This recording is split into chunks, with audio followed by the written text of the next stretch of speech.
Buenos días.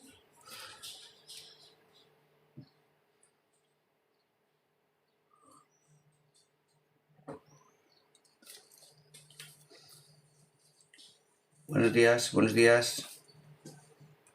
Buenos días. Ok. Ahora. Buenos días. Ahora sí. Vale.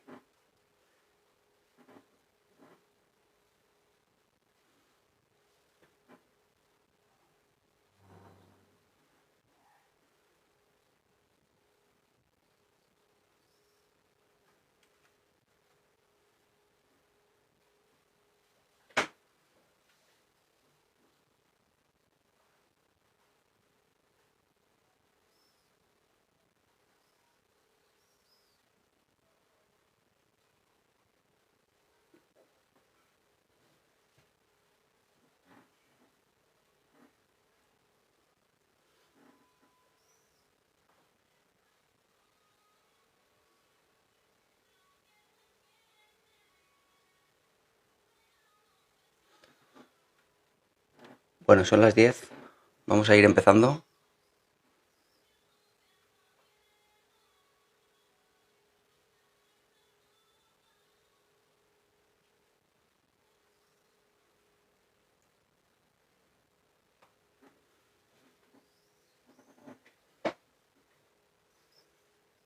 Buenos días a los que entráis.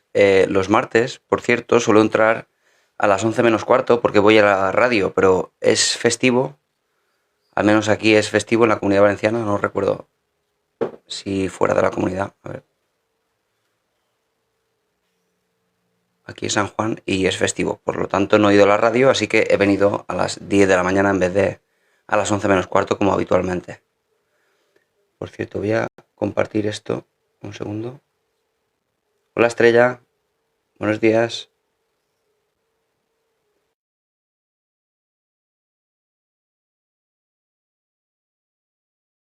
Perfecto.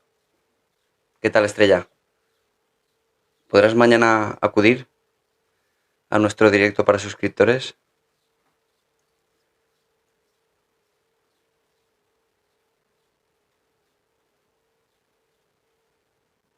Perfecto. ¿Está mejor tu padre?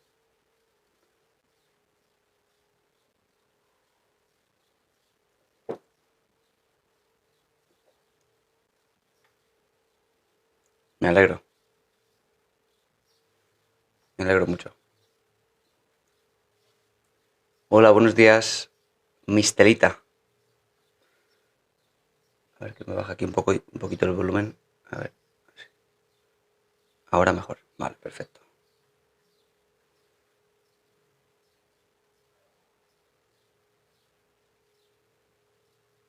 Le hicieron una cardioversión y salió bien. Cardioversión. Hola Maite, ¿qué tal? Buenos días. ¿Qué es una cardioversión?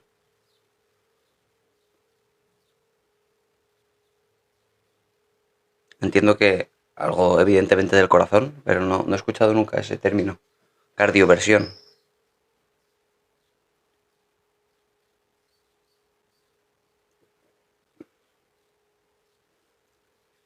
No, Maite, es que hoy es festivo creo que en la Comunidad Valenciana. Entonces, no, la radio no he ido por la festividad. A ver.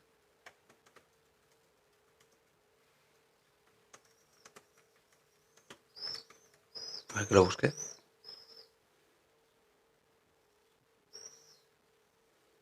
Vale, es entre ellas la Comunidad Valenciana. Cardiopatía. Vale. Es festivo de la Comunidad Valenciana, San Juan. Por eso no sé si en todas, imagino que en algunas sí, en otras no. Pero en la Comunidad Valenciana sí es festivo. Le sedan y le hacen como electroshock de manera controlada. Ah, vale, vale. Buenas, ¿cuáles son los síntomas de la ansiedad? Bueno, pues los síntomas son entre ellos fisiológicos y entre ellos también cognitivos. Por ejemplo, el corazón que se acelera, palpitaciones, por ejemplo, sudoración, sensación de mareo, sensación de vómito, Y luego otros cognitivos como el miedo a volverse loco, en el caso del ataque de pánico, que es ansiedad también, preocupación extrema por cosas catastróficas que probablemente jamás ocurran. ¿Por qué lo dices? ¿Porque tienes algún síntoma? ¿Qué es lo que te pasa? Parestesias también, por ejemplo. Parestesias son los hormigueos. Y pueden durar mucho porque los has clavado. Es lo que me pasa a mí. Es lo que tiene el DSM. El DSM es el Manual de Criterios Diagnósticos y Estadístico, y precisamente por ello tanta gente se ve identificada dentro de ellos, porque cogen los síntomas que digamos que muchísima gente entraría dentro de una misma categoría, y se hace pues esa delimitación de categorías diagnósticas, porque es lo que a muchísima gente le pasa. Me pasa todo lo que dijiste prácticamente. ¿Y puede durar mucho? Pues puede durar 60 años o puede durar 2 meses, dependiendo de si tienes un tratamiento o incluso dependiendo de las circunstancias, de si hay más o menos estrés, de cómo lo gestionas sobre todo. Si haces tratamiento se te va prácticamente en cuestión de meses, pero yo conozco gente que lleva desde los 19 años y está con 60 y pico y tiene ansiedad. Es decir, la ansiedad por sí sola no es probable que desaparezca. No significa que sin tratamiento no pueda desaparecer. Sí puede desaparecer, pero habitualmente va creciendo. Se va comiendo partes de tu vida, porque vas evitando situaciones que te generan ansiedad, y con lo cual, si vas evitando situaciones, vas generando más situaciones todavía que te generan ansiedad. Con lo cual, como digo, se va cronificando en el tiempo, cuando en principio no era tan grave. Me quedo más tranquilo. En cualquier caso, que sepas que la ansiedad sí tiene cura, es decir, gestionar la ansiedad es muy viable, es de las cosas menos graves dentro de la psicología, no menos grave, sino más tratable, con más evidencia científica para el tratamiento, frente al no hacer nada, que es, como digo, uno de las vías de la cronificación, de que se cronifique en el tiempo cuando en principio pues solo era ansiedad muy leve. Así que te recomiendo que si los síntomas persisten, busques ayuda.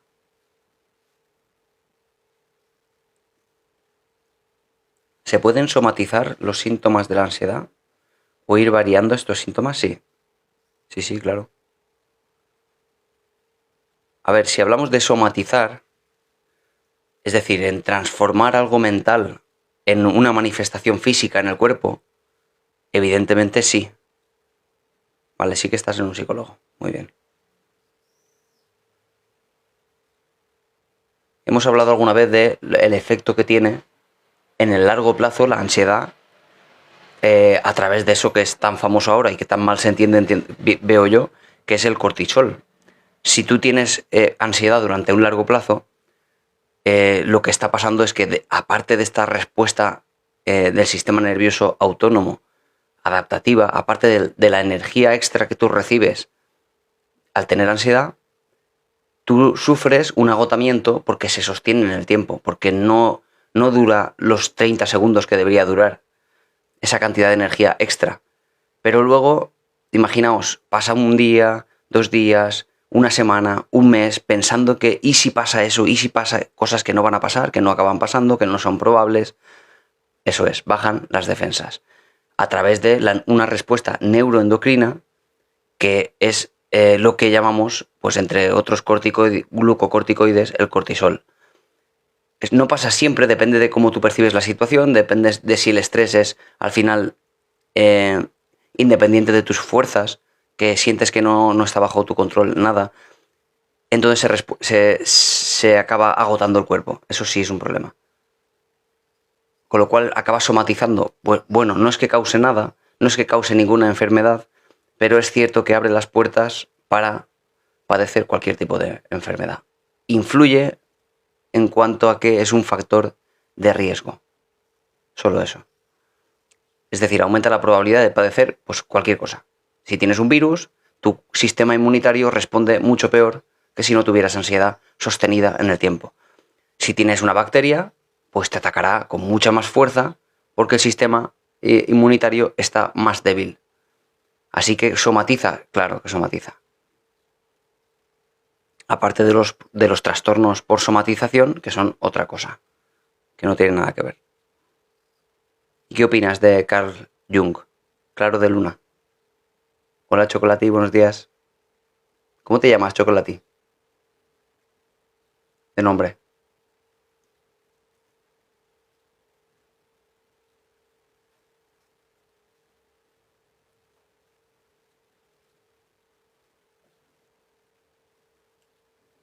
Ah, Nati, vale.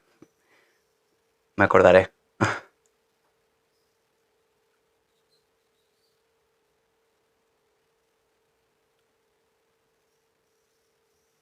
Bajar las defensas, sí. Es sobrepensar, sí. Preocuparse. Ansiedad podría ser sinónimo de preocupación. Por lo menos la ansiedad generalizada. Yo tengo mucha ansiedad y no se me quita con nada. Y claro, al final lo que nos dices, no quiero vivir, es que te quita las ganas de vivir.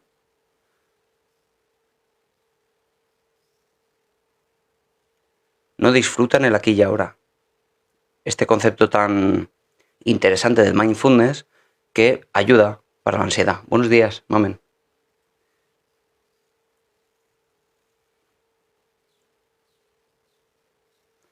Sí, afecta al sistema autoinmune. Aunque como decía antes, claro de luna, no siempre, ¿eh? No siempre. Y por eso he hablado tantas veces de el estrés, la ansiedad y el cortisol y la relación que tiene no tan causal como se está empezando a transmitir a través de redes o incluso en la televisión. Lo he visto, se extiende esa idea que por alguna razón la psiquiatría, no la psiquiatría, sino ciertos psiquiatras se están empezando a extender y no es cierto. El cortisol no aumenta de forma crónica por tener ansiedad o no aumenta por tener estrés, más bien. Lo que depende es, según los estudios de los años 70 de Lazarus y Folman, estudios desde el punto de vista de la psicología, es que hay factores intermediarios. Entre ellos, pues cómo tú percibes la situación, si la percibes como una amenaza o la percibes como un reto, pues si la percibes como un reto, un estrés muy alto no te causa en absoluto un aumento prolongado del cortisol. Y por otra parte, la sensación que tienes de la capacidad de afrontamiento. Por eso vemos esas personas que tienen trabajos muy estresantes y se ven, pues se mueven como peces en el agua y no les causa ningún problema. Con lo cual el estrés no causa el aumento prolongado del cortisol y por tanto el debilitamiento del sistema inmune. No es cierto. Hay valores psicológicos intermediarios.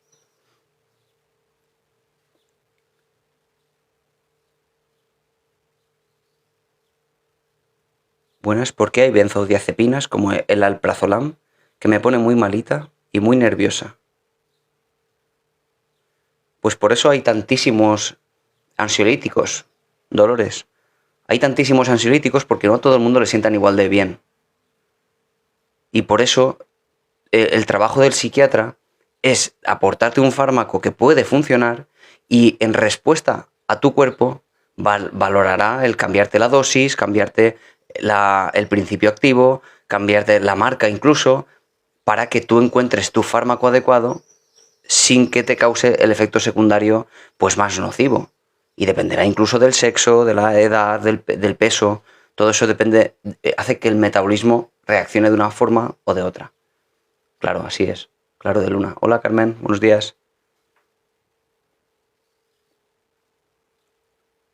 ¿Te hace ver de dónde vienen las cosas, dices? Claro de luna. Hola Carmen, muy bien. Pues estamos aquí en la Comunidad Valenciana de festivo, de San Juan.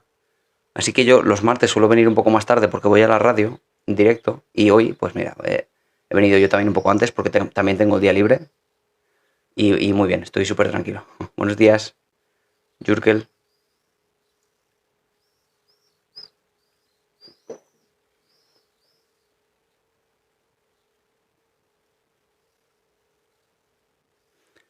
Hola, buenos días, doctor. Saludos desde Córdoba, Andalucía. Está cerca y a la vez tan lejos.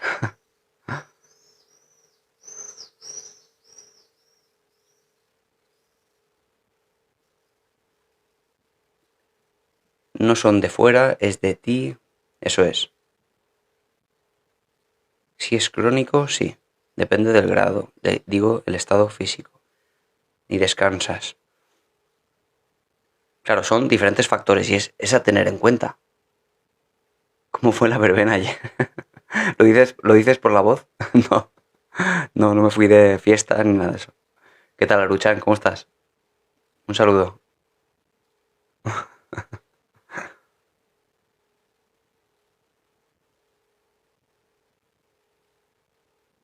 No es como la terapia cognitivo-conductual, claro.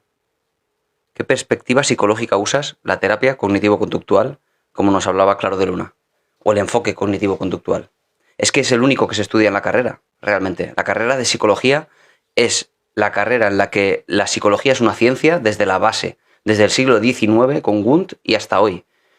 Y todo lo que está por fuera de la psicología científica no se contempla en la carrera más allá de asignaturas alternativas, no obligatorias, o de másters incluso que van después por lo privado o lo que sea. Pero en realidad es la única que se estudia. Yo sé que, por ejemplo, en Argentina, por alguna razón, hay mayoritariamente un enfoque psicodinámico o psicoanalítico incluso, más, más cerrado todavía, por alguna razón, a pesar de que el psicoanálisis no tiene evidencia científica. Cuando hago una siesta y me despierto a veces, tengo ruidos en el oído y zumbidos. Anda.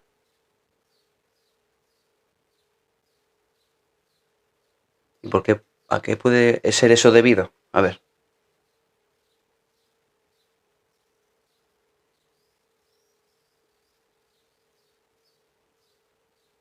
No se me ocurre nada desde el punto de vista psicológico que pudiera hacerte comprender ese, ese síntoma. Los sueños y pesadillas, uno se despierta con el ánimo mal. ¿Tú crees, Carmen? ¿Tú crees que a razón de los sueños y pesadillas, claro, las pesadillas todavía peor, ¿no? ¿Uno se despierta con el ánimo peor? ¿O no crees que cuando uno despierta precisamente por empezar a ser consciente de que era un sueño y que tu vida vuelve a ser la misma, y si tu vida es buena, no creo que te afecte al estado de ánimo, ¿no? Ahora bien, si te despiertas de un sueño, por muy pesadilla que sea, y tu vida es un problema, entonces sí, el estado de ánimo puede verse afectado. Pero los sueños no tienen demasiado poder. Los sueños, aquí nos está diciendo Claro de Luna que los sueños también los trabaja, bueno, los trabajaba Freud, los trabajaron todos los psicodinámicos, incluidos también Jung y muchos otros. ¿Y qué piensas de, de los sueños, Claro de Luna? Hay gente que no sabe gestionar las emociones, claro, y a eso nos dedicamos los psicólogos al final. En parte, como detrás de muchos de los trastornos está la gestión emocional, tanto es así que fíjate cómo la tristeza en su máxima expresión es la depresión y la ansiedad es la máxima expresión del miedo, y así con casi todo. El asco con la fobia y cualquier tipo de pues disruptivo de la conducta es la rabia, etcétera, ¿no? Es mucho tu intuición y ese es el problema, Claro de Luna, que la intuición, ese modelo hermenéutico interpretativo del modelo psicodinámico, nos lleva a tener un problema porque no hay objetividad y por eso no se han podido llevar a experimentación ese tipo de modelos. Y a día de hoy no tiene evidencia científica. Fíjate si han pasado ya años y décadas y no se ha conseguido llevar a la empiria ese tipo de método. Con lo cual, por eso no se estudia la carrera, sencillamente.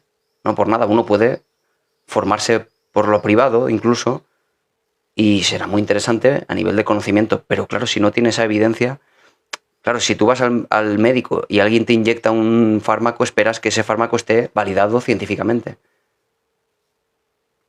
Estás en tercero, ¿no? Muy bien.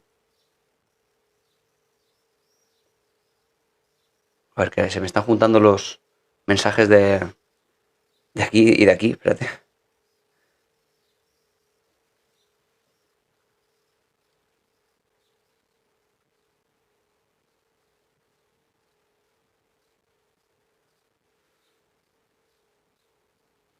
Hola Marian, buenos días.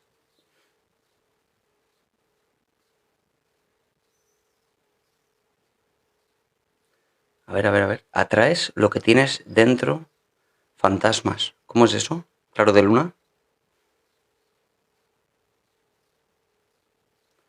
El reflejo. Te refieres a la sombra, ¿no? Lo que decía Jung es lo de la sombra. Hola Mar Medina, ¿qué tal? Mañana tenemos directo, ¿eh? Para suscriptores. A las 11:15. Te refieres a la sombra, ¿no? Claro de luna, lo que decía Jung sobre la sombra. Los mareos o vértigos son muy incómodos.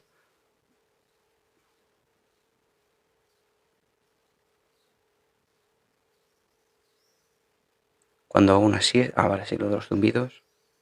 Mi psiquiatra, después de casi 3 años, con muchísimas crisis de pánico y aumento de Brintelix 15 miligramos. 3 años con crisis de pánico son muchos años.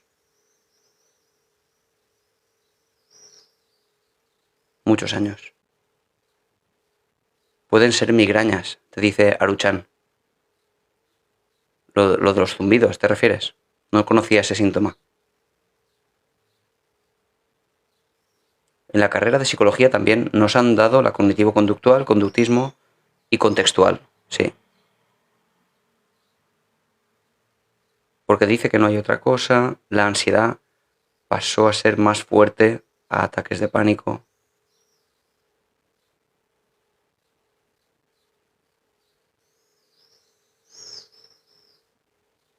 Ah, Carmen, que soñaste con tu esposo que falleció.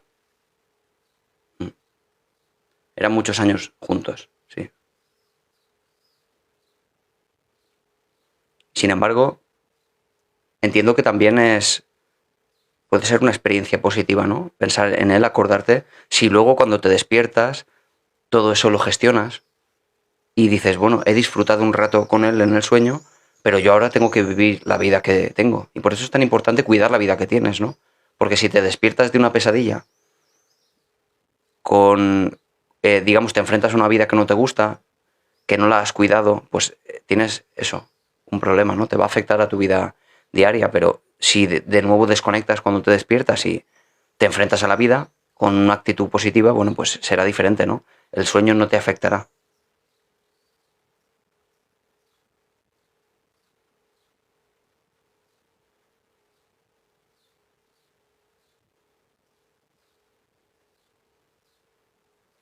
Yo creo que mejor tratar psicología que pastillas, claro, evidentemente. Lo de la sombra sería como nuestro lado oscuro. No, no, no, no. No, no, Aruchan. No es el lado oscuro. Si no me equivoco, la sombra se refería a una proyección que tenemos nosotros en los demás. Bueno, aunque Claro de Luna te lo podrá explicar incluso mejor, pero no deja de ser una proyección de nuestros deseos, nuestras cosas internas en los demás, que lo vemos en los demás. Y una forma de entendernos según esta perspectiva, que como digo no tiene evidencia científica, es mirar al otro y si algo en el otro no nos gusta, entonces nos está definiendo a nosotros, pero no es así. En realidad eso no es así. Pero bueno, es lo que si no recuerdo mal, lo que proponía desde modelos psicodinámicos con el tema de la sombra. Pero luego no es así, ¿por qué razón? Porque tú imagínate que algo te enfada de otra persona. Algo que aquí se ha mencionado algunas veces. Por ejemplo, a ver, llueve y uno lo toma a mal y otro se alegra. Lo que no puedes cambiar y no depende de ti. A ver, explícalo lo que es lo de la sombra. El hecho de recordar con tristeza la pérdida de alguien después de 3 años no sería desadaptativo, ¿no? El hecho de sentir tristeza en cualquier sentido, Jurkel, Tristeza en cualquier sentido. Si tú sientes tristeza, pero luego lo gestionas, es decir, la tristeza dura lo que tiene que durar, no es ningún problema, incluso aunque llores, te desahogas, sientes la tristeza, la gestionas y ha desaparecido y dura lo que tiene que durar. Las emociones deben de durar 1 minuto, 3 minutos, lo que no puede es convertirse en un estado de ánimo depresivo que dure ya 1 mes, 3 meses, 6 meses. Eso es desadaptativo, porque se convierte en conducta, porque dejas de hacer aquellas cosas que antes te gustaban, porque dejas de relacionarte, porque dejas de salir de casa. Eso es desadaptativo. Sentir tristeza, en absoluto. Tener un pensamiento, un recuerdo hacia una persona con la que te llevabas muy bien o a la que querías, no es ningún problema. Sí, me he encontrado con un amigo que lleva 3 años así y su psiquiatra le dice problema duelo. Sí, pero después de 3 años ya no es duelo. Gracias, Tere. Después de 3 años ya no es un duelo. Aunque el criterio temporal ha desaparecido del DSM, del Manual de Criterios Diagnósticos, antes se consideraba el criterio temporal en torno a los 6 meses. Claro, a pesar de que ha desaparecido, sigue siendo 3 años demasiado. Ya no es un duelo. Ya es probablemente un episodio depresivo, que es otra cosa. A ver, ¿por qué es otra cosa? Porque al final el duelo te está haciendo rumiar pensamientos negativos en cuanto a que ya no estás con la persona que querías, en cuanto a la pérdida y la importancia que tenía en tu vida y la incapacidad que vas a tener tú de salir de esa vida sin la persona. Hasta ahí es duelo.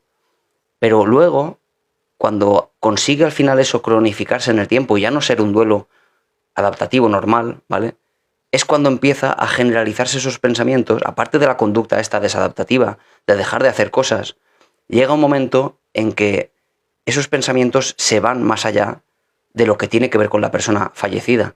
Y empiezas a pensar que eres tú la que no vale, que eres tú que no eres válido, que eres poca cosa, que es culpa tuya, que el mundo es un asco, que todos los políticos son unos corruptos, el mundo es un agujero lleno de maldad, que el futuro incluso es peor todavía, es aciago. Todo eso hace que se generalice un pensamiento, una creencia, un entorno mental muy negativo relacionado con la persona fallecida, se extiende a otros ámbitos y entonces ya no es adaptativo.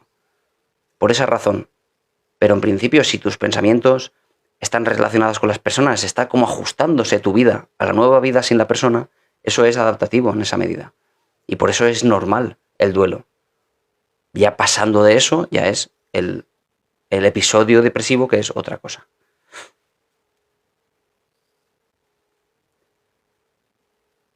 Bueno, a ver si nos ha explicado lo que es la sombra de Jung.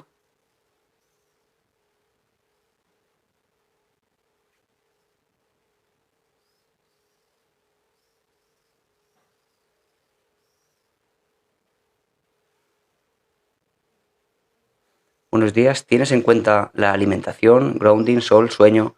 En las terapias siempre. Mil amores. Siempre se tiene en cuenta todo. El duelo antes se consideraba los 6 meses.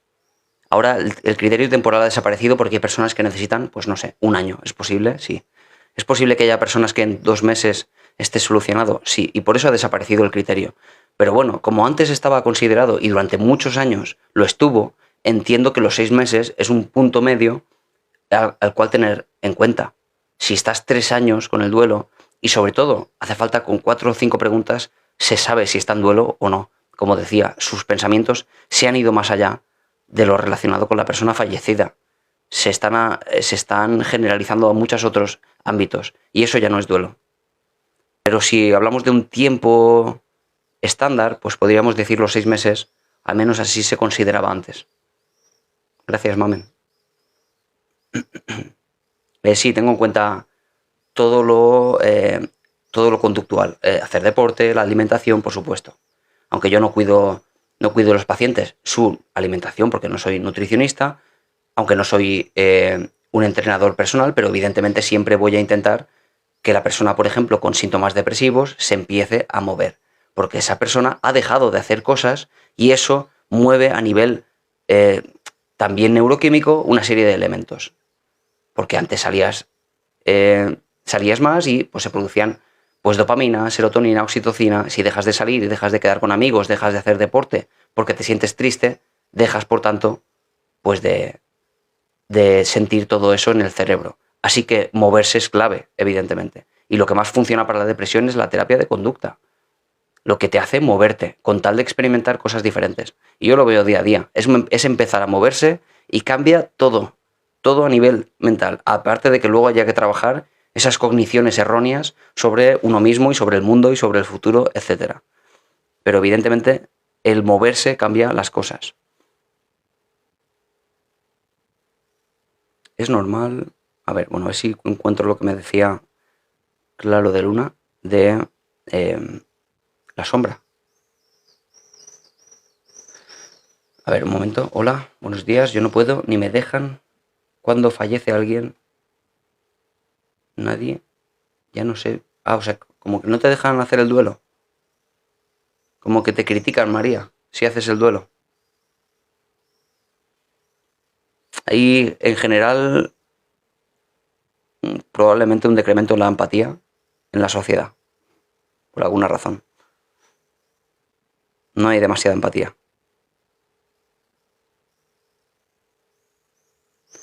Estoy dormida y me llama, me levanto, abro la puerta y no está. No pude despedirme de ella. ¿Esto es un sueño, María?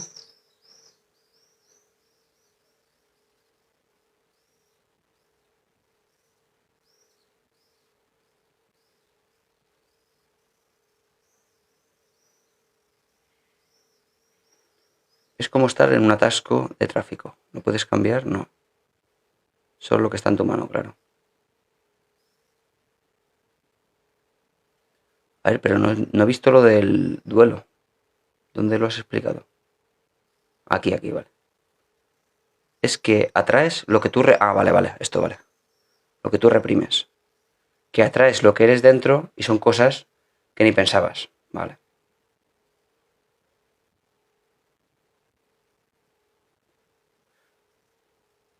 Vale, esto es lo que, lo que decías de la sombra, ¿no? Mm.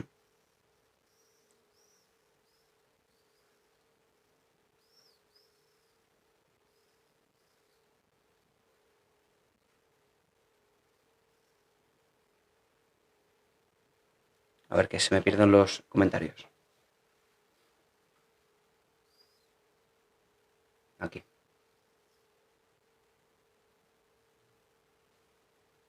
Multidisciplinar. Ese es el término ahora tan famoso. Estoy en proceso de duelo porque perdí a mis padres seguidos. Y mi madre fue hace 3 años y me culpo. ¿Y te culpas por ello? Entiendo que fallecieron y no fue culpa tuya, ¿no? Al final los sentimientos de culpa quizá vengan independientemente de que haya una causalidad por tu parte. Porque no los trataste bien, porque le dijiste algo. Es que la culpa es terrible. La culpa, a diferencia de la vergüenza, tiene una peculiaridad y es que empuja a la persona a la conducta, a pedir perdón. El problema es cuando alguien ha fallecido es que no le puedes pedir perdón. Si tienes una pelea con alguien, la culpa te empuja hacia eso, a diferencia de la vergüenza que te hace alejarte de la persona, porque te da vergüenza lo que has hecho, tanto tú mismo como la persona, y te hace alejarte, poner distancia entre la persona y tú. Pero la culpa no, la culpa te empuja hacia el arreglo. Pero ¿cómo arreglamos algo que ya no se puede arreglar? O también puedes sentir culpa cuando sientes que podrías haber hecho más por esa persona. Claro, pero ya no está. ¿Qué hacemos con eso? Hay métodos simbólicos para pedir perdón, como escribir una carta, quemarla, con tal de que cambie algo a nivel emocional en esa especie eh, de sensación de culpabilidad. Mi padre fue hace 8 años de un cáncer. Claro, ¿y cuál es la culpa malagueña? ¿Cómo podrías haber sido causante de eso? Entonces, al considerarse como un episodio depresivo, pero no le afecta a las AVDs como la CONSI, que es AVD. Jurkel.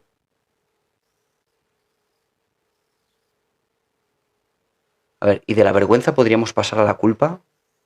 A ver, de cualquier emoción en general una emoción se puede transformar en otra cosa. Todo depende de qué estás pensando respecto de la situación. Si sientes que la situación es injusta, sentirás rabia. Si sientes que es amenazante, sentirás miedo.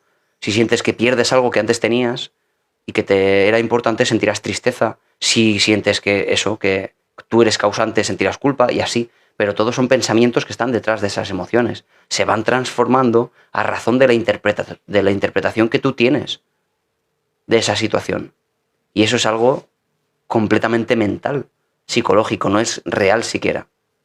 Es solo esa sensación. Así que una emoción se puede transformar en otra cosa, claro.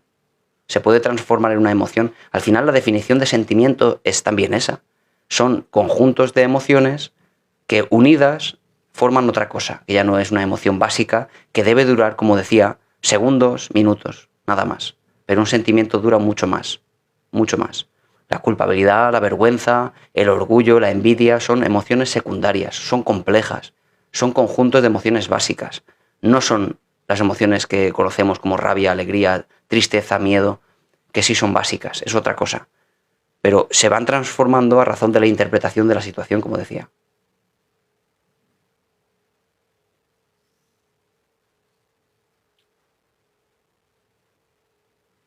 Hola, buenos días. Yo padezco de TLP y tengo un hijo con problemas de adicción. Y mi cabeza solo piensa en desaparecer. Se juntan, como pasa casi siempre en la vida, pues varias cosas a la vez. Y el TLP en sí mismo ya es un problemón. Si además tienes un hijo con adicción, el cual acaba transformando pues en un deseo de buscar aquella sustancia, imagino que será una sustancia, y si no lo es, pues será el juego. En cualquier caso es lo mismo. Es al final tu vida dedicada a conseguir dinero para eso y se convierte en un problemón. Pero el TLP en sí mismo ya te quita las ganas de vivir. Y lo estás, imagino, trabajando, porque el TLP, el límite de la personalidad, no es que no tenga tratamiento. Lo que pasa es que el tratamiento es largo, complejo, con tal de que esas emociones las lleves a un extremo menos dramático y que sobre todo no se convierta en la conducta de autolesión incluso, ¿no? Imagino que la llevas tiempo tratando, que la llevas medio bien, humildad, porque habitualmente, claro, se diagnostica pronto, con 18 años, más o menos, 18, 20 años. Si ya tienes un hijo con adicción, ya habrá bastante tiempo, ¿no? ¿Y cómo has llevado el tratamiento? ¿Consideras que estás mejor? Anda, muchas gracias, David. ¿Cómo se nota que te gusta esto? Sí. Sí, hombre, me gusta mucho, por eso estoy aquí. No cargar con lo tuyo.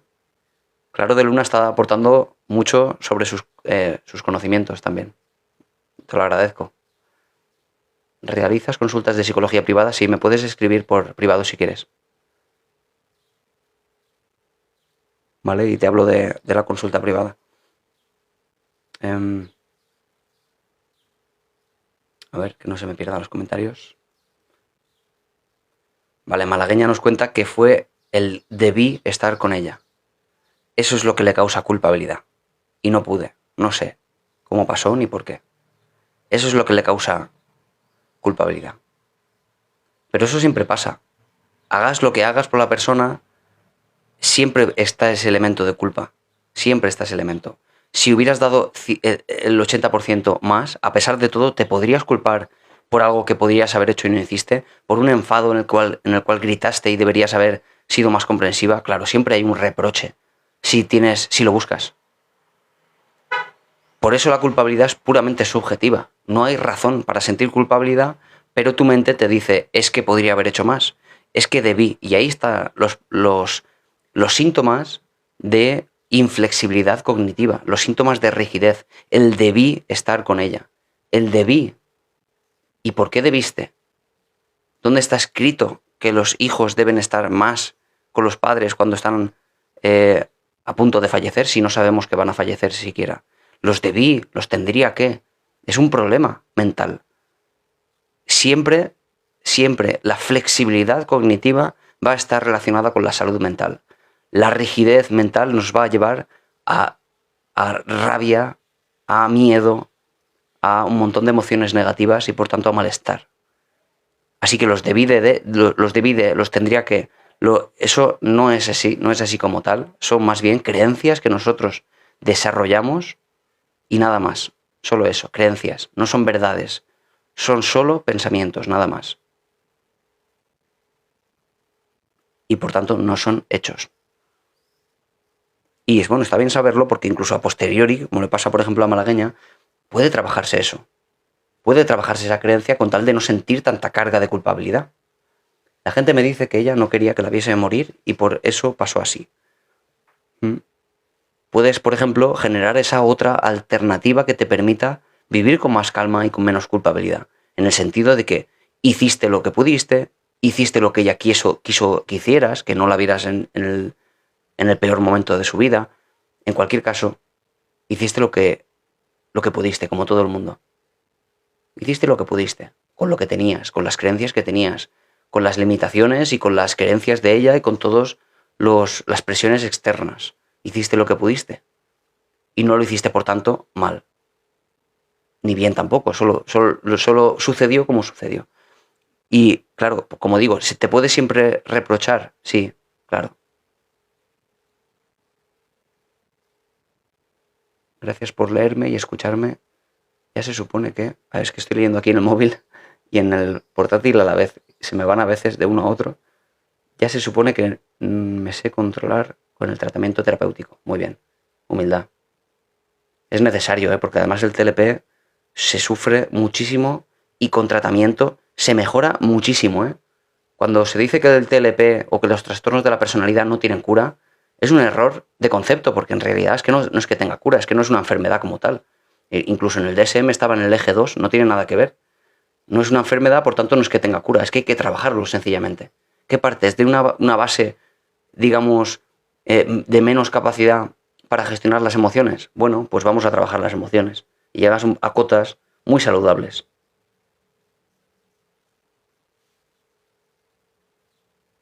¿Nos puedes recomendar algún libro sobre el duelo paterno? He hablado muchas veces de que como yo no leo libros escritos por psicólogos para personas que no son psicólogos, no puedo recomendar ninguno. Yo solo leo libros de textos y estudios científicos, con lo cual no puedo recomendarte ninguno, porque sin haberlo leído no te recomendaría nada.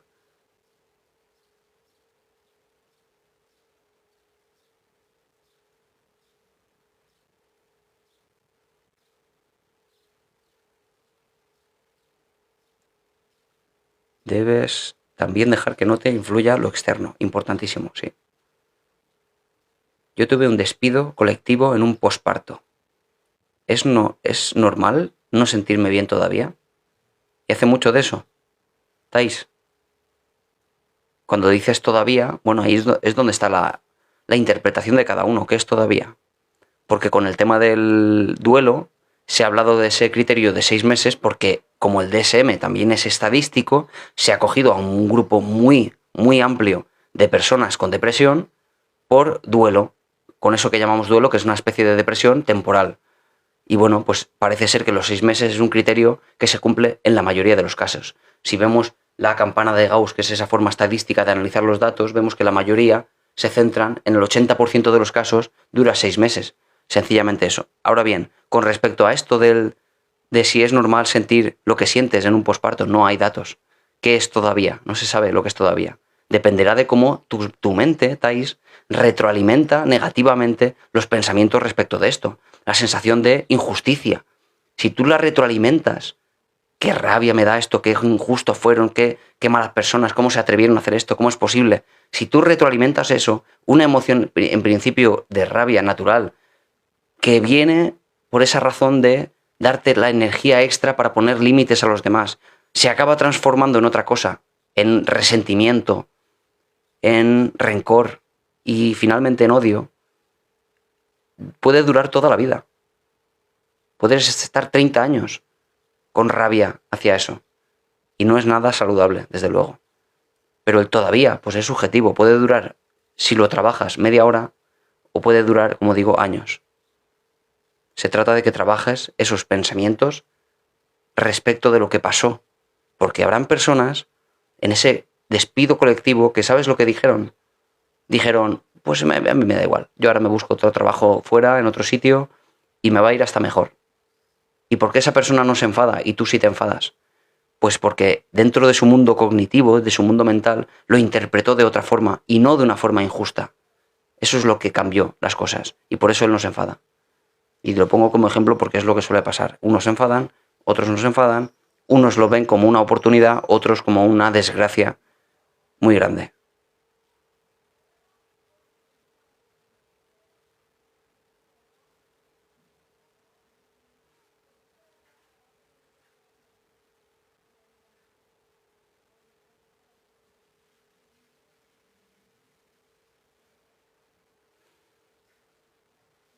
A ver, el tratamiento bien, vale, esto es la idea. Tengo un familiar que entiendo tiene TLP, pero no puedo hacer nada. Dice que me meto en su vida. Pero entiendo que tiene TLP es una forma muy complicada de trabajar, porque necesitas que sea un clínico, un especialista, el que le diagnostique de un TLP. Porque si tú te coges el DSM, este manual que decía, y te pones a leer criterios, vas a decir, ah, esto es lo que le pasa a mi primo no sé quién, ah, si esto es lo que tiene no sé quién, ah, si esto es lo que tiene el del trabajo cuando... Y no funciona así, en absoluto, Rosa.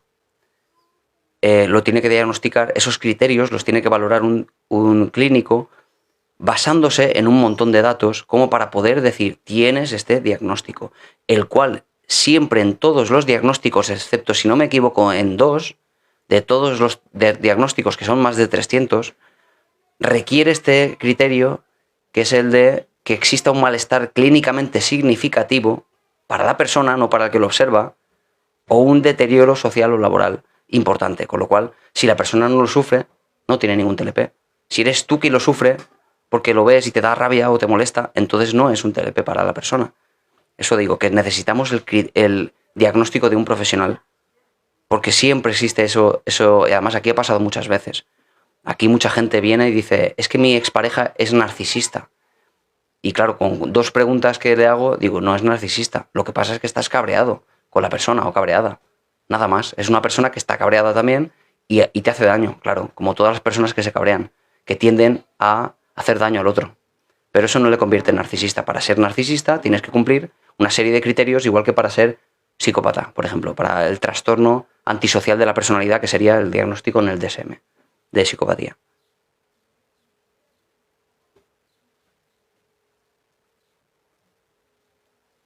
Tere, mi hermano se quitó la vida y siempre me culpé. Claro, de nuevo este elemento de culpa, cuando en realidad entiendo que por mucho, Tere, que tú hubieras hecho, por mucho, tú imagínate, Tere, que tú intentases hacer daño a una persona y lo intentas y lo intentas y lo intentas y dices, voy a hacer daño a esta persona, quiero hacerle daño con tal de que la persona se quite la vida. Es que no podrías, Tere.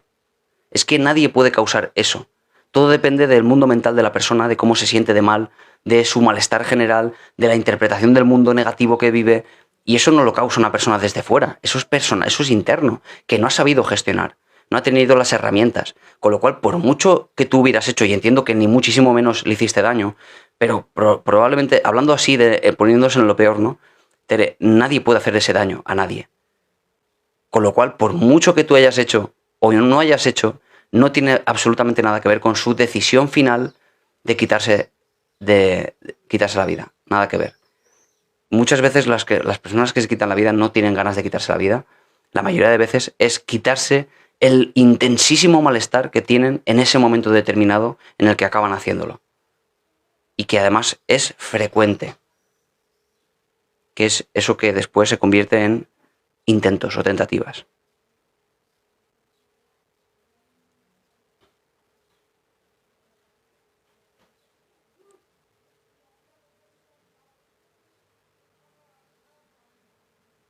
Creo que toda persona lo intentamos hacer lo mejor que sabemos. Y ello implica el darnos un abrazo. Sí, así es. Totalmente de acuerdo, Jurkel. Todos lo hacemos lo mejor que podemos. Y uno puede pensar, ya, pero hombre, yo es que he sido muy vago, podría haberlo hecho mejor, podría haber hecho más. Bueno, pues no has sabido hacerlo, no has sabido quitarte ese estado de abulia. Bueno, pues no has sabido hacerlo. No has sabido motivarte, pues también Es decir, es que el que lo hace como lo puede hacer, sin más. Que el padre que se cabrea mucho se dice a sí mismo, es que debería haber sido más comprensivo, ya, pero no eras comprensivo. No te enseñó nadie a ser comprensivo tampoco. Entonces no puedes tampoco culparte por algo que no supiste hacer, sencillamente. No encontraste o las fuerzas, o el conocimiento, o el apoyo. ¿Quién sabe? El caso es que no lo hiciste mejor porque no supiste hacerlo mejor. Sencillamente eso. ¿Culparse sirve de algo a día de hoy? No. ¿Qué sirve de algo? Cambiar las cosas ahora. Solucionar los problemas ahora. Eso cambia las cosas. Es decir, si se puede pedir perdón, se pide perdón. Si hay algún conflicto ahora con un familiar, se busca una solución a ese conflicto, etc.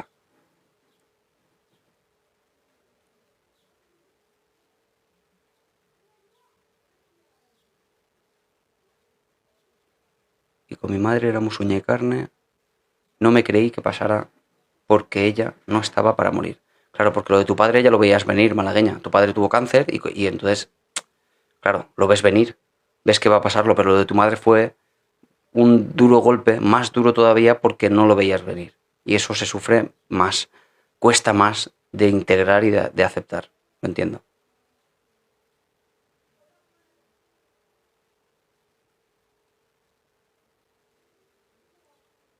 Sí, malagueña. Piensas en todas las cosas que pudieron haber pasado, no pasaron, pero quédate con las cosas que sí hiciste y las cosas buenas que tú le aportaste a tu madre, que entiendo que fueron muchas.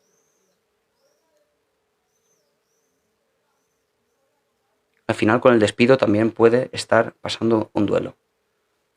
Claro, luchan, pero no llamaríamos un duelo, porque el duelo es un concepto específico, es como si decimos un episodio depresivo mayor, es algo muy específico, o como si decimos un ataque de pánico, es algo muy específico de nuevo, o como si decimos tiene adicción a, no sé, a adicción a una pareja, que es algo que también lo he escuchado, es que tienes adicción a esa pareja. Bueno, pues tú puedes por analogía, puedes asociar algo a otro algo porque se le parece, pero luego no es así como debemos tratar con esas categorías diagnósticas, porque no opera igual. La adicción, por ejemplo, supone dependencia, abstinencia, tolerancia, una serie de procesos que no tiene, por ejemplo, pues una pareja. No opera de la misma manera. Por eso digo que hacer analogías y decir, por ejemplo, bueno, si has perdido el trabajo, lo que tienes es un duelo. No exactamente, claro, que se parece, bueno, pero no sería el duelo, porque entonces te pones a trabajar de la misma manera que el duelo y ves que algo no está funcionando. Porque lo que se ha estudiado para el duelo es para eso que llamamos duelo. Y para lo otro, pues sencillamente habría que trabajar la gestión emocional como tal. Solo eso, la gestión emocional. Si has perdido el trabajo, te da rabia, tienes tristeza y melancolía o rencor o lo que sea, pues hay que trabajar eso. Eso es. Apegos. Por cierto, Claro de Luna, ayer publiqué una conferencia que hice hace poco, hace unas semanas, sobre el apego, la autoestima y la infancia. Por si quieres echarle un vistazo, lo tengo en mi canal de YouTube, que se llama igual, David Zoled también. Creo que el hecho de usar etiquetas diagnósticas nos predefine a pensar hacerlo así. Así, pero A ver. Mi hermana acaba de llegar. Sandy es mi hermana. Acaba de llegar. Dice, llego tarde, pues te reviento.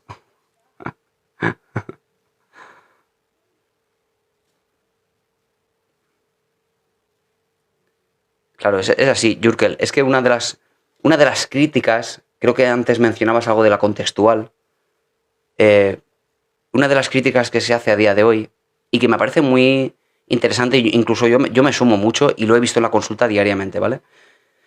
Es la crítica a los diagnósticos como tal. Es decir, ¿qué necesidad tienes de que alguien te venga y te diga, toma, mi informe que me dice que yo tengo esto y a mí me ha pasado?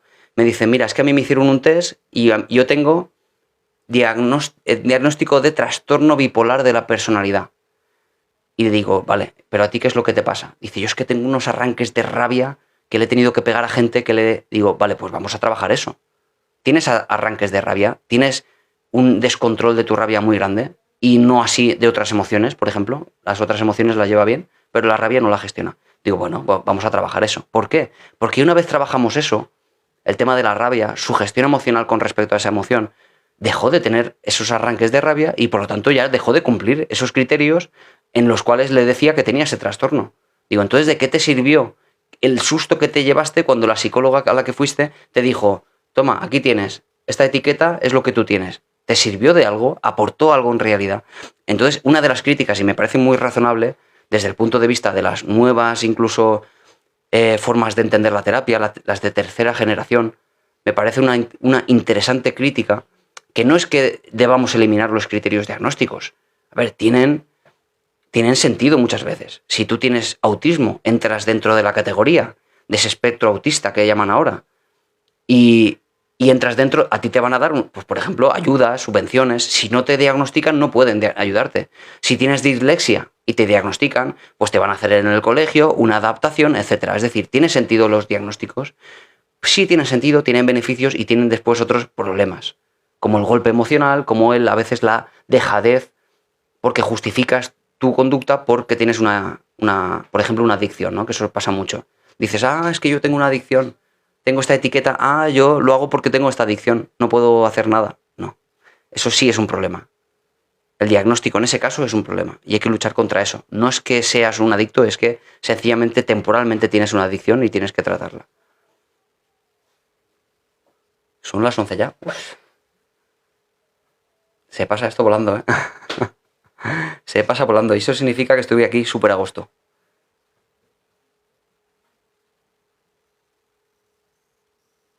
A ver. Lo más funcional, y esa es la palabra más adecuada, lo más funcional sería explorar qué le ocurre a la persona y trabajar en base a ello. Y por eso hacemos el análisis funcional.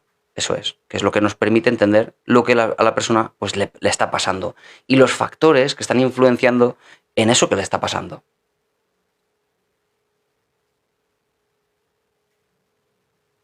Claro.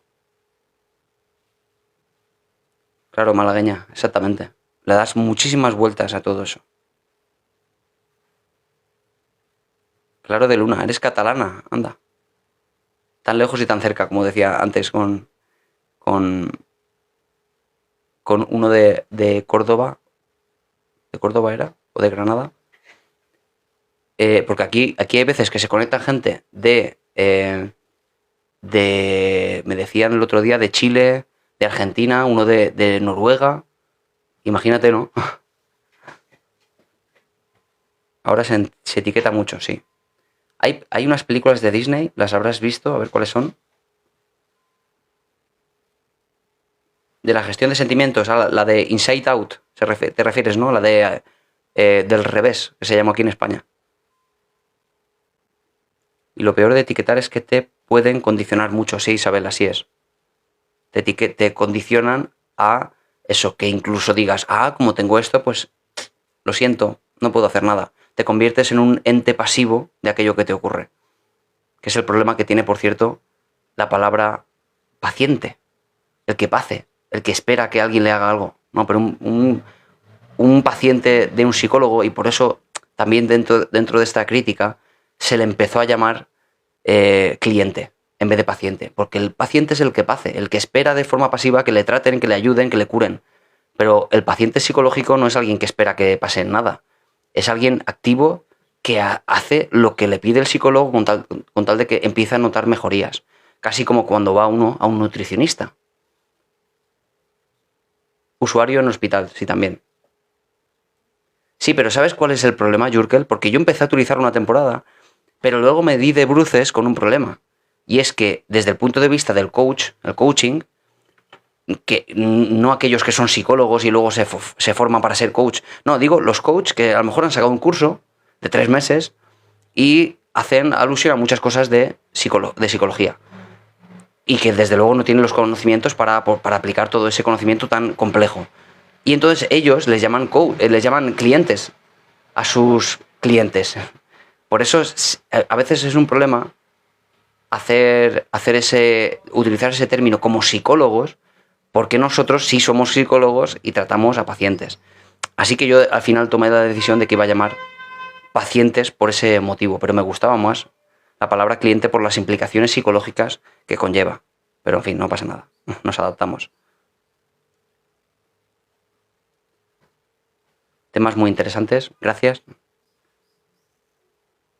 Bueno, ahora sí que voy a ir cortando. Se quedan siempre mensajes sin contestar, ¿eh? Sí, el coach, el colegio de psico está detrás de ello. Ah, ¿no te vas a dedicar a esto?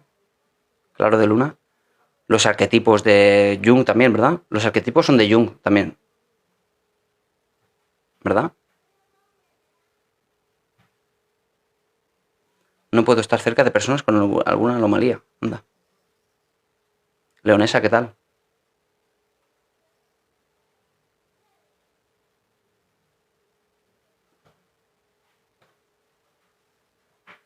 Bueno, se van a quedar mensajes sin contestar. Lo siento mucho, mañana seguimos.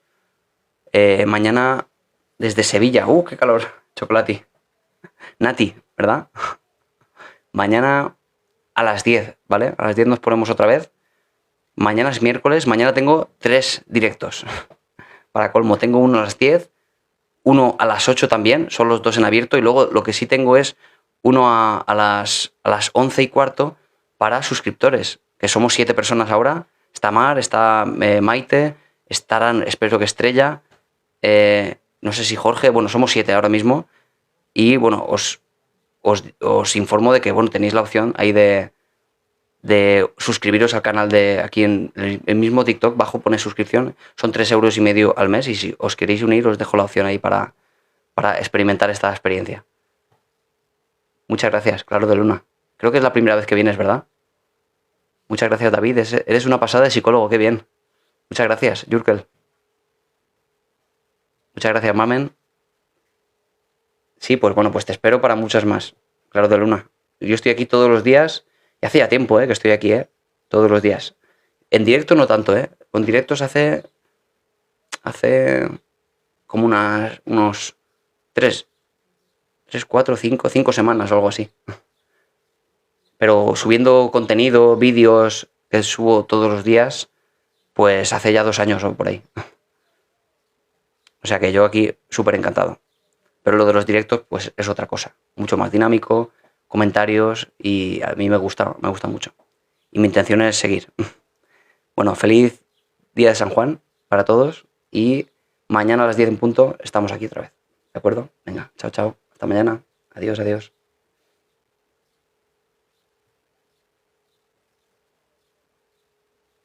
Hasta mañana, Maite. Hablamos de la psicosis, vale. Mañana te vienes y hablamos de la psicosis, Iván. Y perdonadme a los que se queda por ahí sin contestar, que siempre se queda algo.